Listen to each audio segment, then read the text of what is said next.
ডিম আর সয়াবিন দিয়ে একটা দুর্দান্ত রেসিপি ট্রাই করেছিলাম আজকে।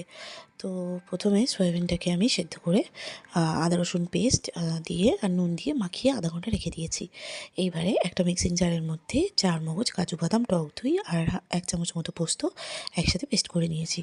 এবার ম্যারিনেট করা সয়াবিনগুলোকে আমি এখানে একটু তেলে ভেজে নিয়েছি, লাল লাল করে ভেজে নামিয়ে নিয়েছি। এবার ডিমটাকে আমি এখানে তেলের মধ্যে একটু নুন দিয়ে ভেজে নেব। তারপর সয়াবিনটাকেও এর সাথে মিশিয়ে রেখে দেবো এক সাইডে। এবারে ওই এখানে তেল দেবো আর একটু কড়ার মধ্যে, তারপরে দেবো সাদা জিরে ফোড়ন, তারপরে পেঁয়াজ কাঁচা লঙ্কা বাটা, তারপরে দেবো নুন, হলুদ, জিরে গুঁড়ো, ধনে গুঁড়ো আর একটু চিনি দিয়ে ভালো করে মশলাটাকে কষিয়ে নেব। মশলা কষানো হয়ে গেলে এবার ওই কাজু বাদামের পেস্টটা এর মধ্যে দিয়ে, তারপরে ওই ডিম আর সয়াবিনটা দিয়ে একটুখানি হলুদ দিয়ে সামান্য একটু জল দিয়ে ভালো করে নাড়িয়ে চাড়িয়ে কষিয়ে নিয়ে লাস্টে গরম মশলা দিয়ে 10 মিনিট ঢাকা চাপা দিয়ে ব্যাস রেডি। বিশ্বাস করো